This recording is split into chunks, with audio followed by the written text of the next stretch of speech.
Hi, I'm Elliot Mulligan. The time is just after 5 o'clock and I'm joined in the studio today by Chris White, the former MP for Warwick and Leamington. How are you doing, Chris? Good, thanks thanks ever so much. It's nice to be introduced as the former rather than ex. Ex is always a bit of a blow. No, we'll be talking about that later, I'm sure. So, you're here for Warwick Question Time, an event that's quite similar to the BBC sort of format of the show.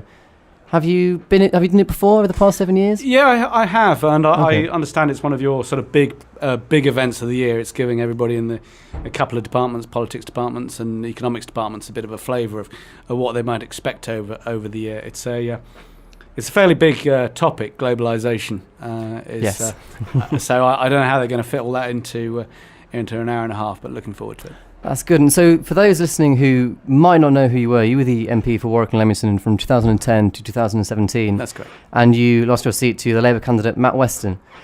What have you been doing since June? I had a couple of days off. That's good. Freely admit to that. On a couple of sunny days, I enjoyed sitting in the garden and things. But it's good to catch up with some friends. But at the same time, you've got to start thinking about earning an income. That's true. So been doing various things. I've been writing a couple of papers. Looking forward to doing something overseas in the next couple of weeks, which I shall come back and speak to you all about. Okay, where are you going? Where are you going overseas then? You've pinned me down. In Malaysia, I'm going to do some work with the British Council over there. Interesting. And so, tricky subject, but why do you think you lost your seat in June? It's quite a large. That is. I think there are many reasons. I mean, personally, I'm very proud of my record of what I achieved from 2010 2017. I enjoyed being a candidate, getting to know the place. I've been to Warwick University many times. Been working on everything from industry to international development. So covered a huge range of issues, and sometimes I think there's the fates, luck, national mood, all impact. And as I said, I'm proud of what I've done. It's a huge honour to represent Warwick and Leamington, and who knows what's going to happen in the future. Yeah, no. So you mentioned a national mood, and you could also mention sort of local aspects. Nationally, you saw a turnout of the youth vote that was considerably higher than the past couple of elections. Would you say that played a part in your constituency? Yes, I think there was a lot of different strands to why the result was what it was. I have tremendous respect for Warwick University students. I think unfortunately I wasn't able to offer to pay your fees. Yes. And I suppose it's going to be awfully expensive for somebody else to deliver on those promises. But I think politics has to be about being pretty straightforward, and how we develop the policies that at least came in under the Labour government. I think we are sitting in this premier university, and it has to be paid for one way or another. And I think to cover those things and raise expectations, which have already been seen to be perhaps not exactly. I think the straightforward is the word I'll use as far as I would go on that. Okay, so Theresa May has promised to freeze tuition fees, £9,250 a year. Do you agree with that? Think it should be lower, higher?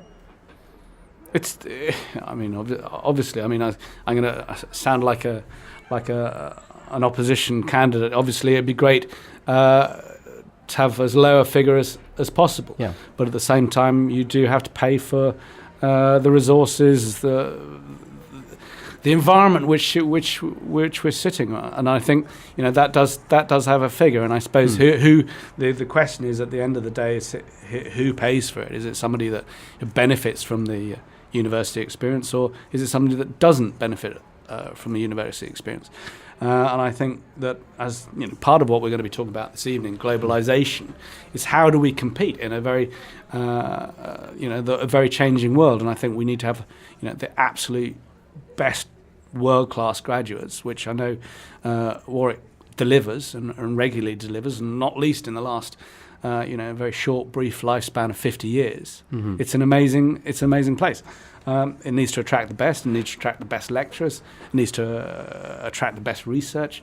But it needs to be paid for, and I think it's unfortunate that these things, there's an established, you would pay fees. I think some of the distortions, and again another word I will use, pick very carefully, to say that we were losing, the number of university students was falling. The first time we've ever had over 500,000 people attending university.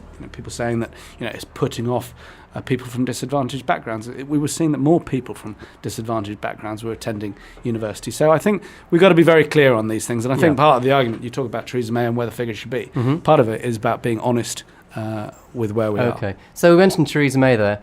Do you sort of harbour a sense of anger or resentment for her calling a snap election and basically losing your job? No, I think that would be unfair to. I think there are so many circumstances, so many things which were unpredictable. That we started with a huge lead in the polls. Yeah, you can understand why she did it. I mean, the thing about politics is politics. Everything's politics and economics for that matter. Yeah, it's great to see things in hindsight. Yeah, so. We'll take you back to the night. When was the first moment you realised things weren't going to go according to plan? Had it been a week before, a couple of weeks before, or was it just the night when the exit poll came out that you thought? I didn't feel for 1 second that the result was going to be the way it was. We still fought a strong campaign. Yeah.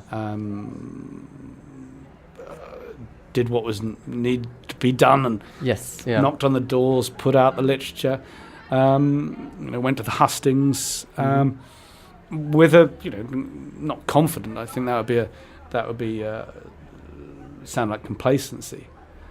So imagine you go to question time, you go back, sleep, wake up in the morning, snap election again. Would you be the candidate for Warwick and Leamington, the Conservative candidate? So you're talking about deciding within the next 24 hours. I don't know. It depends how well the event tonight goes. It might be, if it's roaring applause from the student population, then we'll definitely stay awake late tonight and have a think. Okay, well, that's good. That's good. So a yes then, if snap election. Would you? You'd like to be? Would you?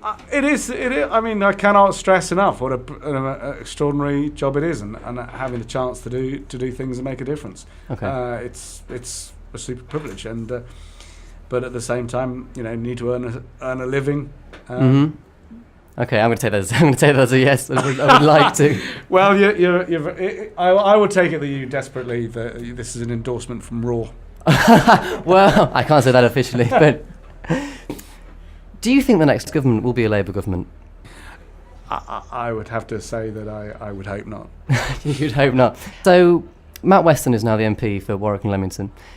Is there any advice you'd give him? After veteran MP for 7 years. I think that would be grossly unfair. I wish him well. Congratulated him on the night. If he needs any help giving his maiden speech, I'm sure he knows how to get hold of us. Brilliant. And so the final question, again, if there's a snap election in the coming weeks, months, would you campaign differently to last time?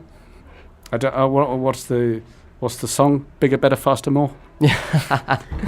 Brilliant. Thanks very much, Chris. Thanks for coming in today. Thanks. Nice to speak to you.